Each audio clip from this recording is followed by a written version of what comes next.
it's nuts to see so many of you here as well. Standing room only for our first ever panel is awesome. We've got a few bits that we want to talk about. We are going to open it up to a little bit of a Q&A towards the end of the talk as well.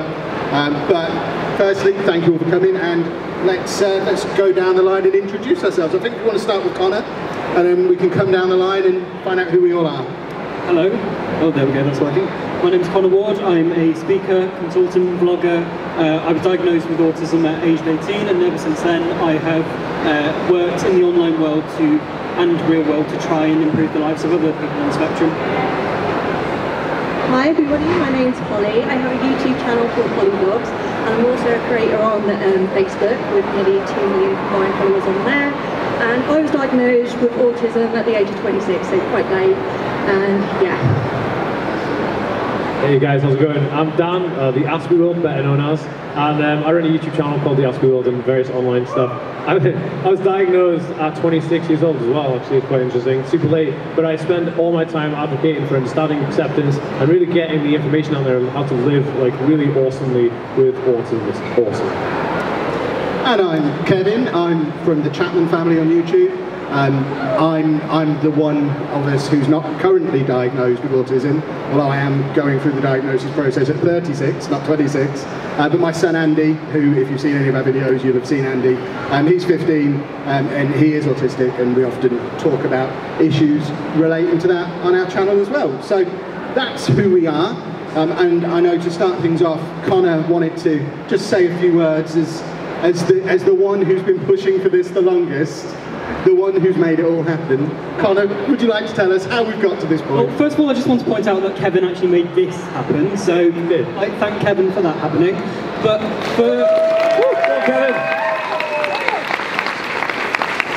But when I started YouTube, I actually thought I was going to be the first one making content on autism. Then I found this guy called the Aspie World. And, yeah, never heard of it. That one for me. Oh yeah. However, the thing I'd always seen with YouTube was that there was always such a strong sense of community. But when I went into the autism sector of it, there were only a few of us doing it 3-4 years ago. Yes, there've been people with the condition on the platform for a while. However, it was only like when I started doing it, when I started to see how we can all work together to create something even greater. And that's when I got involved with the National Autistic Society. I imagine most of you know who they are. They had a change in social media team, and they wanted to start working with, well, what they wanted to call us influencers at first, but I actually objected to that, and made us be called content creators. So over the years, we've all worked together on various projects, and we've been pushing for a more accessible world online and offline. And we're at the point now where it's incredible that we've actually got this panel, because there's people that actually want to see it. But it's incredible to realise that the progress that has happened both on and off YouTube. Off YouTube, we've got people supporting us as well. Like, I was at an event the other week where they said, imagine if the CEO of Scope went around all of the businesses giving out certificates for having a ramp. Like, that would be ridiculous, but that's what we do in the autism world. But it's lovely that the YouTube world is starting to embrace that and make adaptations. Like, we can't not say about how Summer in the City, a YouTube event which has got many associations with Comic Con, like, they did a lot to improve accessibility, like a quiet room at a convention. Like, that's revolutionary for us, and it allows so many more of us to go here. I could go on forever just saying about how happy I am about all this happening, but you don't know what it is. But please just take in this moment, like, take many photos and videos, show how many people are here, because it shows how many people care about this cause, because this is what we all want. Thank you guys for turning up as well. That really, it means a lot actually, you guys turned up, so I just want to say thanks as well. Absolutely. I mean, we're talking about trying to get everybody to listen and raise awareness. Just look at what's happening here right now. This is a crowd of people at Comic Con. We're at an event which has nothing to do with autism or YouTube, yet we've got this. So thank you so much. Right, let's crack on before Let's have some. Shall we have some questions? Yes. Right, Question Master has his list in front of him. So this is one that I can't really answer, I don't think, but is one for you three. So what's it like interacting with viewers whilst having a neurological condition that makes social interaction more challenging? I have to prepare myself, especially with events like this, and sometimes I get very, very nervous and I have to speak to Connor and he has to talk me into it. But I'm getting used to it. It's been like 5 years now I've been on YouTube. I don't know about you lot, and probably a lot of you out there, I very much have a social rule book of how my social situations work, and going into YouTube and having an interaction like that was completely new territory, didn't know what to do, freaked out a lot in the first few years. I'm getting a bit of a grip on it now, but it's definitely interesting learning how people interact in different ways when facing these scenarios. I remember when you had the first person go up to you and you got on the phone to me and you were like, so strange. Yeah, my first person in public, it was the most like, this is exactly how you'd think this interaction would go. I was in a game, I was looking at a video game, someone came up to me and just went, "You're kind of bored." I went, yeah, and then they walked off. That was it, that's all they wanted. But that was so lovely because, you know, I obviously knew what that was. It was someone on the autistic spectrum, I assume so, and the fact that we had that little connection was magical. I think that the most interesting thing for me is because, well, my channel went from being quite like small to quite big very quickly. So the first big experience I had was I was doing a talk in the Manchester Autism show, and then all of a sudden, after I finished my talk, there was just a stream of people who wanted to queue up and take selfies. I was like, but the cool thing about it was, and this is something I'll say, is that everybody I met was kind of on the same wavelength, so they knew exactly what was going on. They knew that I didn't want to make eye contact. They knew that I wanted to get away sometimes, or maybe I was standing too close to them. I don't even know, you know, hey, YOLO. But everyone was cool with that, and the cool thing about it was, like, it made that process easier because the audience is okay. I think the weirdest part is when I do conferences for people who are like professionals working in the field who don't have a condition, and then it's like they all come to you and talk to you about business stuff, and you're like, you kind of freeze a bit, and that's difficult. Well, do you know what's really funny? It's only a quick thing, but of course the YouTube thing is like, oh, go up to someone, have a hug, have a picture. I could literally scream if someone ran up to me wanting a hug, a stranger. I think for me, it's helped me learn a lot more about just being a parent of somebody with autism, because Andy, certainly when we first started doing YouTube, his communication was really, really limited. And I often found it quite difficult to understand what he was doing, why he was doing it, what he might be thinking. And for me, being on kind of the flip side of the question, being somebody who is neurotypical, that has a lot of autistic viewers, a lot of people commenting, coming to see us at events like this, it's made it it's helped my understanding of how I should be as a parent to Andy, which no matter how much professionals and doctors and teachers try and explain to you as a parent, this is what you should be doing, unless you're actually having that real interaction with people, it's really, really hard to learn that stuff. And it's been a huge benefit to me just having this channel to make me a better parent. You know, I think also is that having people come up to you and brave that, because the audience as well, they're trying to, you know, they have conditions just like us, and they're braving it to come forward and say hi to you. I think it's helping promote confidence in our viewers as well. So I think it's kind of bridging a huge gap there. I wanted to mention that. I guess it's not really related to the question directly, but I think that's something to know. Right, where's my question list? So we all obviously share certain aspects of our lives on the internet, and it's certainly something I've spoken about quite a lot on my channel, because it's a question, almost an accusation that I get from time to time about where you draw the line between how much is sharing too much. Before meeting you, I was not happy with you, was I? I remember that. I remember. I get the feeling I get that a lot. Yeah, I looked at Kevin's channel and just seen what I saw as clickbaiting Andy's autism, and I wasn't happy with it. And I get accused of that every single day. Yeah, it takes a lot of understanding, but this is the thing, this is how I always explain YouTube. Imagine it's like Doctor Who. I can make nerdy references because we're at Comic Con. So Doctor Who, you can watch one episode in a season and it makes sense. However, us, as the creators, we view it as the entire timeline. And that's what happens there, so that's why you're not getting... Me and Dan were actually talking about it before we came on, because I had a comment come through this morning. Somebody put, why do you have to always describe Andy as your autistic son in your titles? Why don't you should just call him your normal son? And I mean, how do I even respond to that?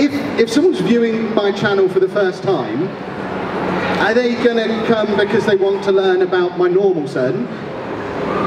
whatever that is, or are they likely to watch because they want to learn about an issue related to autism? And you have to put it in the title, you have to let people know what the video is about. That's another thing about discoverability. If you're like searching for something on the internet and the video's poorly labelled, how on earth are you going to know what it's about? So people, I get it all the time, because I put the word symptoms in my titles, right? Yeah. Huge trigger for a lot of people. But it's not, I'm not saying that it's a disease, I'm just saying that's what people search for. So I put down blah blah symptoms because I know people are searching for it, so they can find it. I'll find the content, and when I say it, I talk about traits and characteristics. I don't say that it's a disease, but still you get that back, that backlash, because people don't really understand the process, and it's not their fault. I think it's just because people, I mean, you were saying this earlier, how if you're not in the YouTube system, if you're not in that kind of mindset, how am I going to make these videos reach those people so that they get educated, then you're not going to think about why we're using those certain terms. It's nothing like sinister. We're just trying to do advocacy work on a new digital platform, using what people are searching for. See, the way I see it with YouTube, because I do a lot of defending for these two, so they should be very grateful. Thanks, Connor. Thank you very much. Ultimately, people on YouTube, like I will be the first to admit, I don't like the algorithm. I just think I'm just going to upload whatever I want to. I'm just quite lucky that it ends up getting seen. But the way I see it with these, You look so angry now. The algorithm's my best friend. You always have to go at me about this.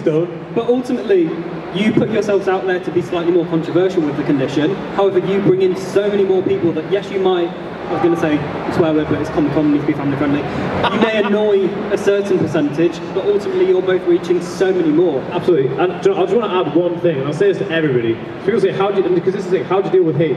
When Connor's not here protecting me in my corner and admin in my live chat, I say there's no such thing as a hater. There's just somebody who needs a little bit more love.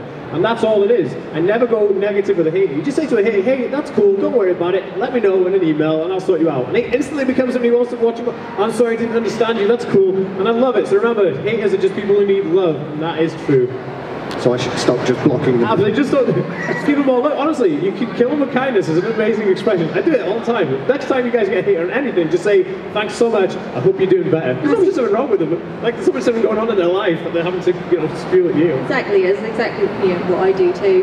If I see a hate comment, people will be like, just delete it. And I'm like, no. And sometimes I'll reply and they'll be like, oh, I'm really sorry, my dad's died today, or something like that. You never know what's going on. Totally. So, just going off that, going back to the question slightly, how do we all determine the line? Of course, you've got a different line to what we have, but Holly, you don't make content on autism, you just are autistic. But like with me and Dan, like we definitely share our condition, we use our condition for things, and I don't know where my line is. I think I'm a lot more reserved than you are. The one thing I don't do is I don't share my parents on that, because I'm a parent, I have a child, so one thing I don't do, I never have my son in my videos, nobody ever knows. A lot of people are like, oh, you've got a kid? And I think that's where I draw the line, is am I going to share that daily life issue with my kid, or am I going to kind of move on from that and then just do educational videos from my perspective? What's it like having an autism spectrum condition and parenting? And I think that's where I draw the line, is that I'm not going to show, because that's difficult, and I'm not going to show that because I feel like that's a little too negative for my channel. That's the thing, ultimately, with us making content, the more people that you watch on YouTube, autistic YouTubers, the more perspectives you get. We're almost like a collective bunch. But actually sharing the condition, it can get quite personal with our condition. There are things that you don't necessarily want to talk about online. Like, I'm going to bring this up. In fact, this is a little plug for us too. So, Holly and I launched something last week, which was really exciting. Holly's the Facebook queen, so do you want to say what we've launched? Yeah, we've got a new Facebook group which is called Autism Assemble, and within 24 hours we had 1,000 members. We did, and the name's Autism Assemble. I can't not say this. It was based off, obviously, Avengers Assemble. Holly and I saw the Winter Soldier upstairs. Yeah, it was mad. Anyway, that plug has thrown me off. One of you reel me back in. See, I'm sat here listening to Dan talk about not showing his kid on YouTube, and I'm thinking, so how do you guys feel about the content I make? Well, this is the thing. Like, we've made a whole video on it. We've discussed this in great detail.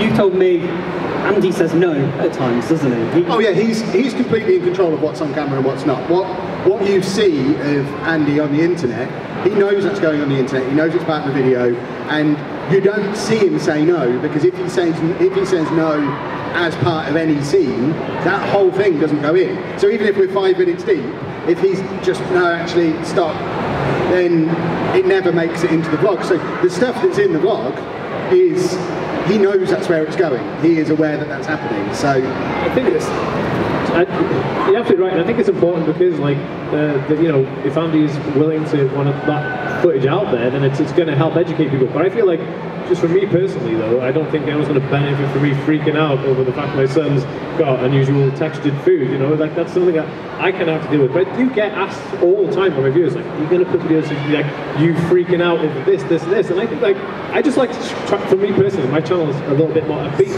So out of 3 of us, how many of us have made a video on us having a meltdown? I filmed me in the midst of one. You've done it. Yeah. Tell me about your one, because yours is interesting. Oh, the Virgin Atlantic one. Yeah, basically, we were coming back from Orlando and everything was like scheduled, and then someone on Instagram messaged me and said, "By the way, the flight's cancelled." No email, nothing. So I get on the phone to Virgin Atlantic. I'm like, "What's going on?" And they go, "Oh, you're still on the flight, but your husband's not." And I'm like, "What?" And they booked my husband on a flight like 24 hours later, and I was like, no, and I was panicking, and we were like vlogging that day as well. I just full on went meltdown. You only see like a tiny bit of it. I reviewed the footage for that as well, didn't I? Yeah. Yeah, I made him look at the footage, and he was like, "You can have this, but you can't have that." So you didn't see the whole thing, but oh my word, I freaked out that day. And especially for you, your audience aren't normally used to seeing your autism, so like... Oh, normally when, you know, if I feel like I'm going to have a meltdown, I'll say, "Oh, by the way, I'm quickly getting out of this shop and I'm not filming anymore," because I do like shopping content, and I'll say it's because I'm autistic, and then I'll get all these comments going, "Oh, you're autistic?"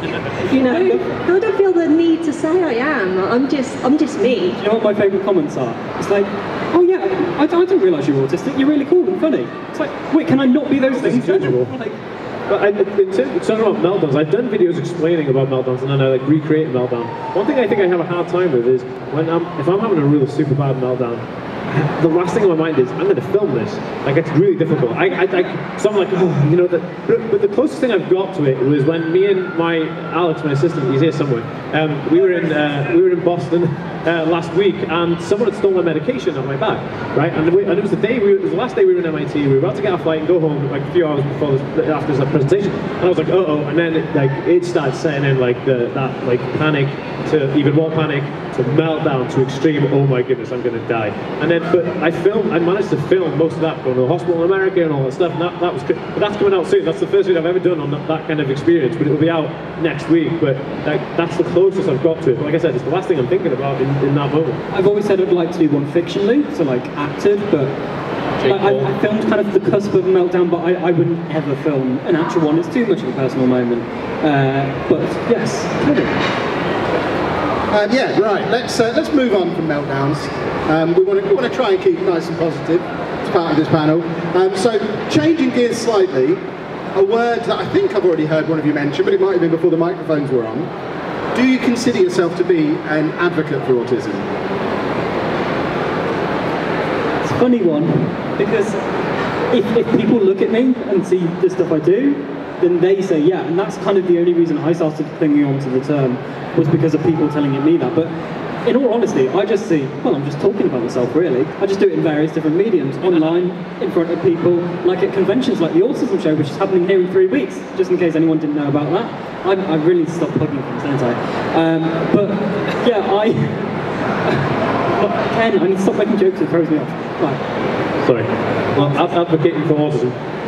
So what do you think? Because I would think we are to a degree, but well, we're making video content which is like explaining to people, you know, how an autistic person sees the world, or how autism impacts their life in this way, etc., etc. So I think like by doing that and educating people and opening people's eyes up to stuff, and like and certainly the feedback I've got from my audience, I literally have like cards and cards and cards people saying, "Thank you so much, you helped me with this, help me with that," and I love that stuff, and I live for it. So that would be advocating for a cause, and the cause is autism. So I'd say yes, I'm an autism advocate, but I'm also trying to see myself as somebody who's an empowering role model for young people on the spectrum as well, because I want people to kind of really get behind feeling like, you know, they can do anything they want, because, you know, just because they're of a certain kind of condition or whatever, it doesn't stop doing anything, and I really advocate for that. So yeah, I would say I'm an advocate for it. it's strange, isn't it? Because we've all done like big public things. Like I've done live TV, you've done live TV, you've done your documentary, that was a cool thing. Dan, you've done media stuff about it. So like through the basic term of it, we are. The interesting thing is though, Kevin, as you kind of are, but you're not autistic. Yeah, and I certainly wouldn't ever describe myself as an autism advocate either. In fact, at various points, I kind of go in waves over how I feel about it in general. You could probably go back through my channel and find at least 3 videos titled, in capitals, "This is not an autism channel." Because you raise money and stuff as well, right? You raise money for that. Oh yeah, so that you advocate. Yeah, I mean as far as I'm concerned, like Connor said, I'm just making videos about myself and my family.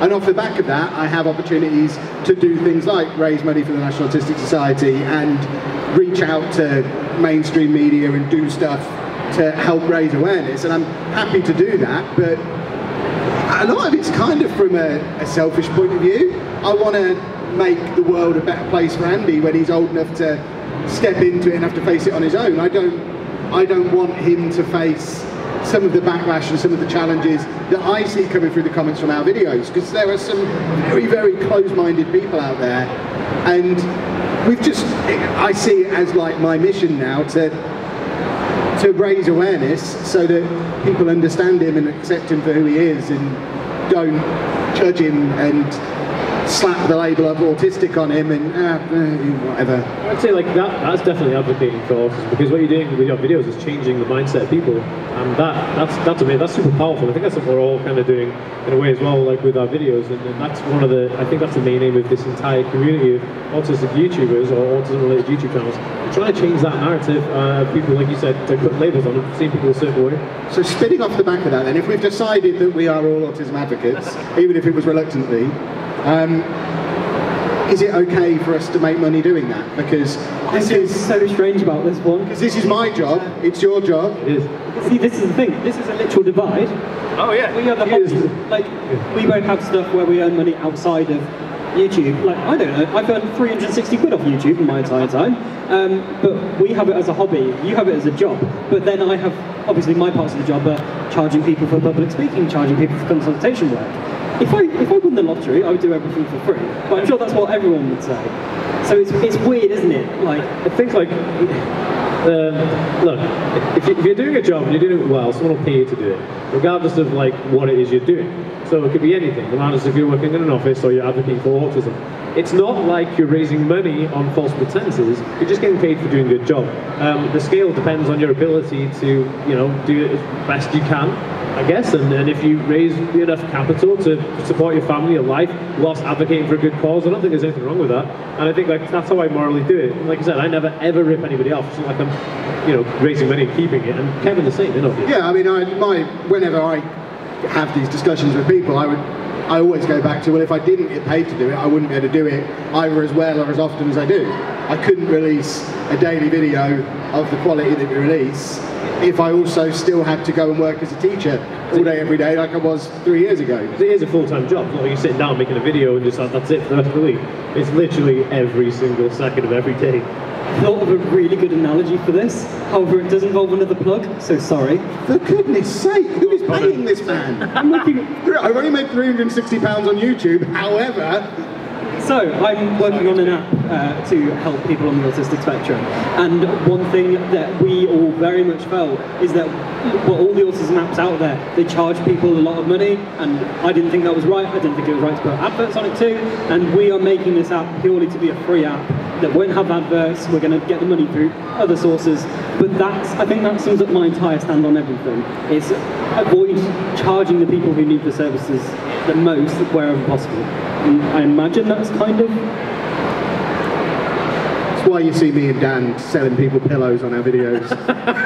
So it's like, buy this baseball cap. Anyway, I'm wearing my own merch as well. If anyone wants this baseball cap, keep being awesome, you know, they're available on my channel. No, but I think like Kevin was right. You know, if you're trying to make videos every single day, so high quality, you're trying to put content on there. You know, I'm an author as well. I got a book out, and I'm writing another book, and also working on just all kinds of podcasts, videos, imagery, books. Like, there's no way on earth you could do this for free, or by working a full-time job, and you couldn't put that much content out. So the demand is there. So I think, like, you know, there's nothing wrong with getting paid for it. Just to put the full-time job argument out there, I could not work a full-time job because of the autism bit. Yes, so like that's the way I saw it. I saw, look, I've tried working in offices, I've tried all that stuff.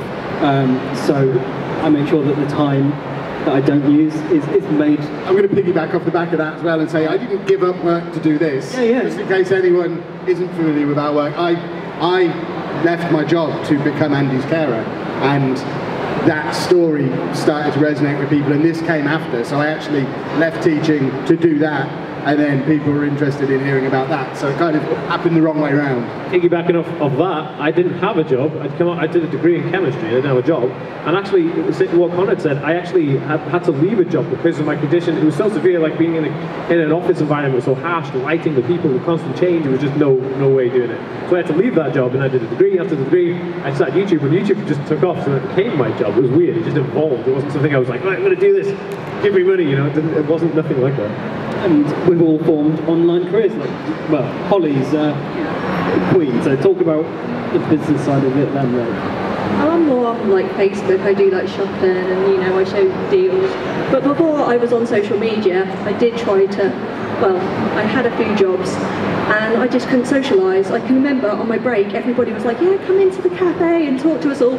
I literally walked half a mile down like Great Yarmouth Seafront, is where I'm from, to go and eat my dinner in the toilet, so I didn't have to speak to anyone. Yeah. So when I got onto social media, it's like good because you know I don't have to interact. And I force you to. I force you to. And you do force me to. Right, we've got one more controversial-ish question before we have another nice question, and then we are going to open it up to questions. It's questions from you guys. So have some questions ready in about, I would say, 5 minutes, depending on how much more Connor needs to plug. We'll be ready to send a microphone around and get some questions from you guys. But that controversial one first. Now I am going to say the 3 letters here, Dan, that I don't want you to leap on. What's the difference between good YouTube SEO or good Facebook SEO and or search engine optimization if you're not a YouTube nerd like we all are? Or what's the difference between that and straight up exploiting autism, exploiting the condition, whether it's exploiting that you've got it or exploiting that your child may have it? I am very old-fashioned YouTube on it. I'm like, no, I can't do it. I've got some weird line, like Dan and I have these conversations where Dan's like, oh yeah, do some more SEO stuff, it would be great. And I'm like, yeah, it would be great. I just can't go there. I phone Connor and like literally on a weekly basis, like, dude, you need to optimize your video. It sucks. Like, he's like, what? I'm like, the video doesn't suck. No, the video's great. The optimization is terrible. Yeah, I didn't put tags on my videos for a year, which wasn't the best move. But I don't know, I feel really funny about it. But then again, at times I do know that if I put the word meltdown in a title, I will get more views. And if I know if I slag off something, I will get more views, like some recent play. Mention of the word meltdown, goodness me. You get some looky-loos though when you put that in the title. The amount of big, and I've had the odd rant about this on videos before as well, because there is a subsection of the internet, a very unpleasant subsection of the internet, that just want to come and have a look at someone having a meltdown, or want to laugh at it, or think it's funny.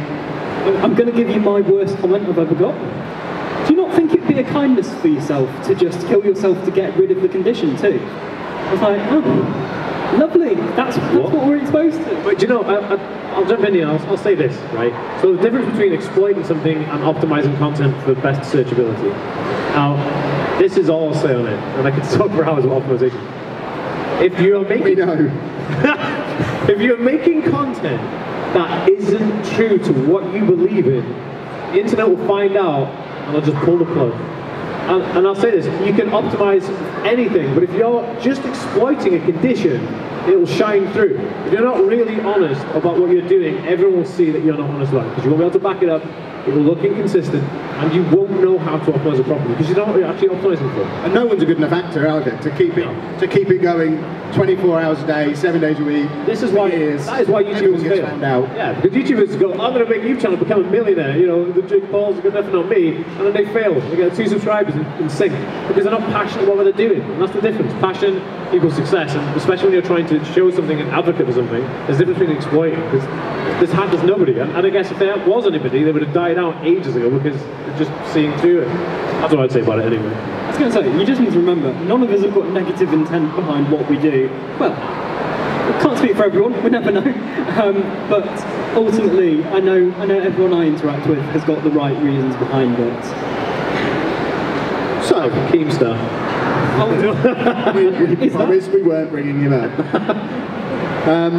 Let's do a nice fluffy question to end then before we head over to the Q&A. So, how are we as a YouTube/social media autism community, how are we using the platforms that we're building up to make just life more accessible for people who perhaps didn't have the access to? So, as we mentioned, we set up this Facebook group. The amount of people in this group that had never had interaction with someone else in the autism world, the amount of parents going on there going, I've never spoken to anyone else. The thing is, like 10 years ago, it was so hard. Like, yes, there is a lot of people on the spectrum, however, there's not millions and millions. Oh, no, well, there is. You know what I mean? It's not always easy to find someone. And the internet takes away that geographical boundary, and like, I know for me, without YouTube, and like ultimately YouTube forces me to go out and do things like this. Well, we found each other through YouTube. Yeah, well, yeah, we found each other. And like that's the thing. I'm a person who I would happily just stay in my bedroom for the rest of my life, and I would be fine with that. Yeah. So you know, the fact I have been able to connect with other people makes an improvement for me. So I assume it makes an improvement for other people too. Whether that's, you know, yes, we make the content, but you also have to look at the people that connect in our comments, and just the online world is changing. That thing you say about parents, that's really interesting, because before we started making videos, I'd never spoken to another parent of an autistic child. Never had any contact with anyone. Well, I had no contact with anybody with until you. Like I commented, I was reaching out to you, and you didn't reply to me for about 6 months. Oh no! Ditto. Oops. But I think, like, you know, the feedback I get from the things that I do online, and one of the main missions that I had when I started the Aspie World is I always wanted to have a community hub. So I made a Facebook group straight away. We have a Discord group which Alex runs. We have a bunch of other kind of platforms using Facebook Messenger and stuff now. But the feedback's amazing. People saying, like, wow, I've never spoken to somebody, you know, on the spectrum before other than myself. And people are like making friendships, or going to hang out, or put pictures in there and post about it. That is crazy. So it's not just building awareness and understanding, it's building community. And community is powerful, because that has the power to change the world, like just straight up. So I think what we're doing is building community, and that community is super, super awesome. I think ultimately, this is going to sound so cheesy, so prepare. But the YouTube world is about celebrating differences, and ultimately I think we can all say there's been points in our lives where we know we've been different. We know that we've been, a lot of us have been bullied for it and stuff. This is kind of the first generation to be able to connect with loads of people by ourselves, not just one or two. And that makes such a difference to all of our lives. It's about having the people feeling connected to something and having feeling a part of a bigger community. I think that's amazing. So I think that's the main positive aspect of what we're doing. Excellent stuff. Right, where's our magic microphone man? Has anybody got a question? We've got I think that was the first hand up right at the back there. Which one? The guy standing up, yeah. Say hello to Leo. We know Leo. Hello, Leo. Okay, right, that got it. Okay, into a great panel firstly, and Connor, your final point sort of picked up on my question, which is where do you guys see yourselves in historical terms? I mean, online we've had forums, we've had the whole Twitter, that kind of thing. Where do you guys see yourselves in that context? Okay. I feel like that was addressed to you, Connor. Well, I think it's really cool, first of all, the fact that, because if you think about it, I know it sounds very strange, we can't prove that this is the first ever panel on this about... But it won't stop us saying it. Oh, it won't. But in theory, it's a moment in history. Like, this panel and the whole YouTube movement as a whole, it is, and I feel like social media is one of the greatest progressions on our community. Because if you think about it, all there was beforehand was support groups. Who here, right, if you're on the spectrum, who here has ever been to an autism support group and liked it? A physical, in-person one? One person. No, so if you're actually on the spectrum... Okay. But the way you're talking about like people, it's like the new, more modern, more accessible version. Exactly. Of that. And like that's the thing, people would argue that today, we've been inaccessible by holding this at a convention. However, you know, this is the thing, we're part of a movement, we're part of a generation that have all got open minds and that are willing to progress and change to make things more accessible. Just expanding on that really quickly before, you know, we can get some more questions. Like one of my missions, like last year, I was like, I really want to be able to have this type of thing happen in big events. It was like my passion, I loved it. I was like, it's going to happen. I want it in Vidcon, I want it in London City, I want it in like everywhere. And then I hooked up with Kevin and Connor, and then Kevin made this one happen because Connor was always like saying that he wanted this one to happen, and then we know that somewhere in the city now, I'm going to do a panel like that. I've been asked to do. I've been asked to appear at Somewhere in the City this year about something similar. And then also, I'm in Vidcon in LA this year doing the Neurodiversity panel, which is crazy because if you're thinking about it, like we're saying, this is like the first one. So historically, this is like laying the groundwork of something that is like, it's going to be just changing the ground. It's crazy. But yeah, thanks to everybody on this. And all these lovely people who are here right at the start, at the very first one. Interestingly, is there any, just raise your hand if there's anybody here who has no idea who any of the four of us are. Oh, that is fantastic. That is the amount of people we reached today by turning up at Comic Con. That is amazing. Hold the hands again. Oh, that's me. That is fantastic. Thank you very much. Right, let's have another question. Where's Question Meister?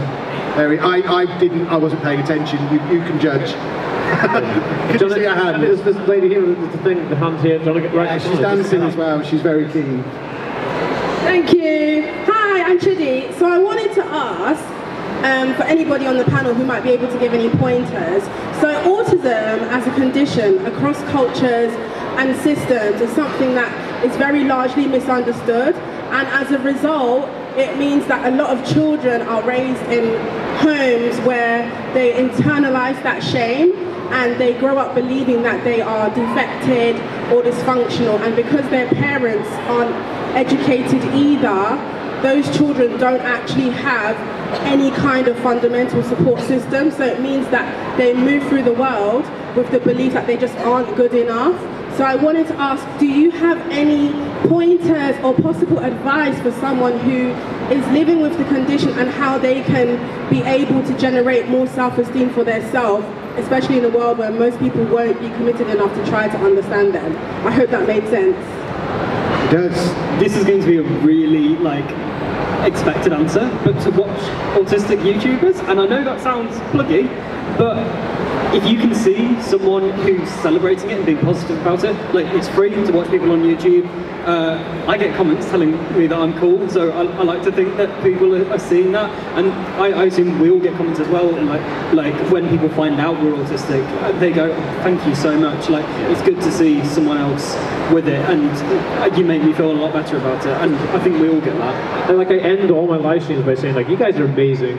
And when I talk to my audience and ask questions, I always say, "You guys are amazing." Never forget that you guys are all epic in your own way. And that's something to really kind of feel empowered by. Autism isn't something that should be an issue that you face daily. It should be an empowerment to move forward with something. It's like I'm super dyslexic, but I was able to get a book out. I got a publishing deal, got a best-selling book. I'm dyslexic, but you know what I mean? Whatever. Like it doesn't matter what the condition is. But knowing that you have like that, it's an empowerment. Use it to fuel yourself. That's what I would say. It's always like, what are you good at? Focus on that. You know, everyone with an autism special condition can really focus on something. So focus on it.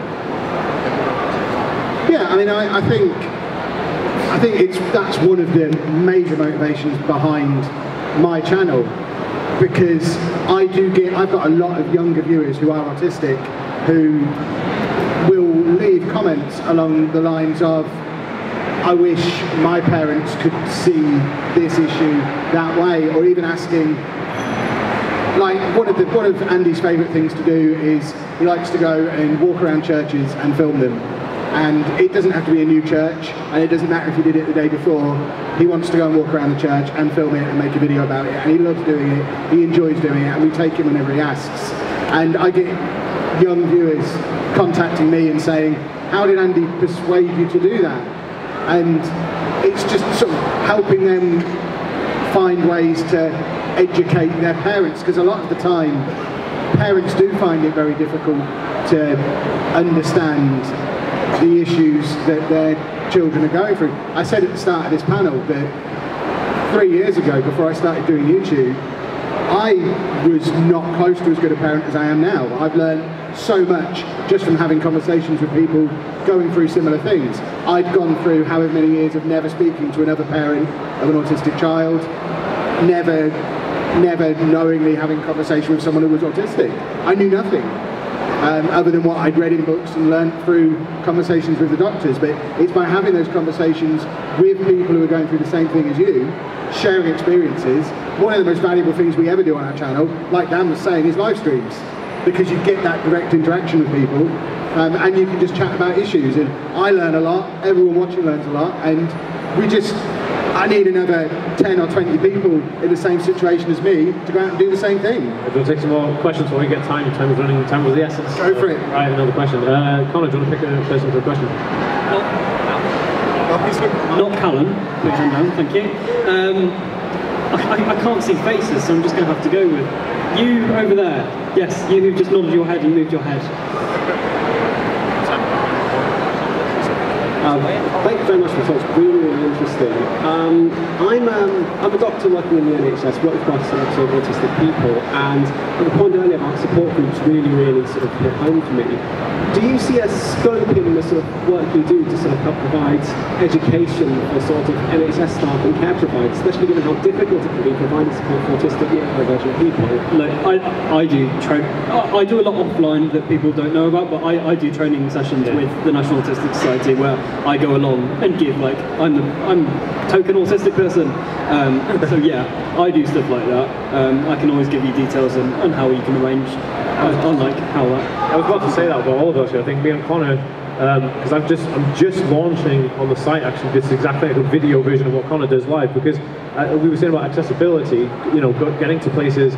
I'm in North Wales and people want me to, you know, travel all the way down to like Kent or something to do training courses. Sometimes not worth it for them because it'll take me forever, it costs all kinds of money to get me down there. So what I'm actually doing is like an online version of that, similar to what Connor is saying. So I think that is the future of how NHS staff, and definitely it's not just in hospitals, like doctors, surgeons, dentists, things like that. Those people need to understand like that the lighting isn't autism friendly. Those places are not autism friendly. And you have an appointment with a doctor about autism in a place that's not autism friendly. It's the most bizarre thing in the world. But just saying what Connor said as well. I do have cards. If anyone wants to kind of like take my contact details, I do have cards as well. Just about social media, not about the training, but anything. But yeah. Sorry, do you want to say something? Next. We're good. Next. Oh. The hat. I can only see a hat. I don't know who's under the hat. I can literally just see a hat. But I think there's a microphone approaching the hat.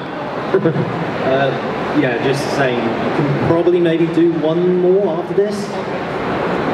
I was going to ask a question. I actually asked a very similar question at the Star Trek thing last year, because I was interested in representation, and there's a lot of characters in media and comics and that who are neurodivergent, from Fluttershy in My Little Pony, and Castiel in Supernatural, Drax in Guardians of the Galaxy, Sherlock, but Tilly in Star Trek Discovery has been a character who a lot of people have really taken to their hearts as being representative of a neurodivergent person.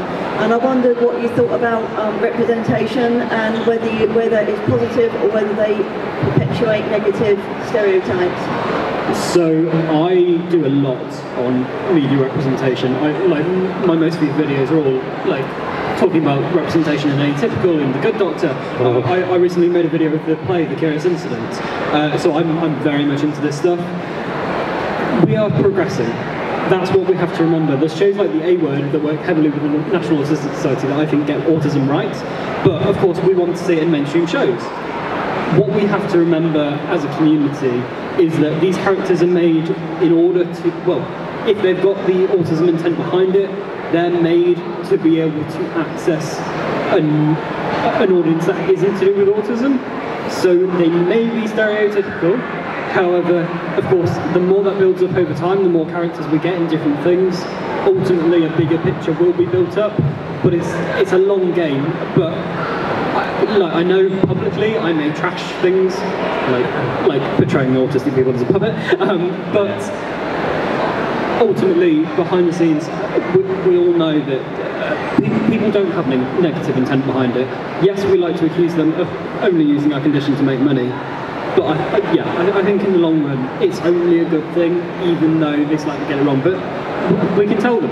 We live in an age of social media. We can literally tweet to the shows. Like, I've talked to shows before, you've talked to shows before. What I was going to say is, like, I work with Netflix for Atypical, so there's a show on Netflix with Atypical, and they contacted me and they were like, we've done this show and we want to know if it's any good. So I kind of worked with them for the second series to make it a little bit more less stereotypical and all this kind of stuff. But what Connor was saying is, like, having that representation is great because it builds on it to get more people involved in it. And actually I started working literally just recently with a guy called Jay Ruderman from the Ruderman Foundation, who I was working in Boston with in MIT, and his kind of goal is to go through Hollywood directly to have autistic representation in Hollywood and kind of entertainment. So there's a lot happening. I think it is positive. It's nothing, like Connor said, it's not negative, it's never negative. They're just trying their best, but they don't understand perfectly how to do it, but we are working on it, and it's a big goal. It's a big task to take as well. We got time for one more. The ears right here. Yeah, that's the kind of activity. The last one, yeah. My name's Monina and I'm 14 and I was only diagnosed last year. I would like to know how you dealt with people who would be acting up, because when I wear the sound counsellors at school, kids would come up and hit them or scream in my ear, and I would like to know how you would deal with that or mental breakdowns. Well, first of all, if it's in a schooling environment, I would always talk to like an authority. So you obviously tell a teacher and have that the fact that if you're going to be wearing ear defenders, or if you're going to certain classes or whatever, then they have to accommodate for that, and also it's their duty to make sure that you're not going to become in harm's way. And I guess that's just a normal form of bullying, and bullies have to be dealt with in an appropriate manner. Different from haters, bullies have to be dealt with on an authoritarian level, and I would definitely say that. Yeah, first of all, I want to hear Kevin was a teacher, so Kevin will have a really good answer for this. I picked that up now.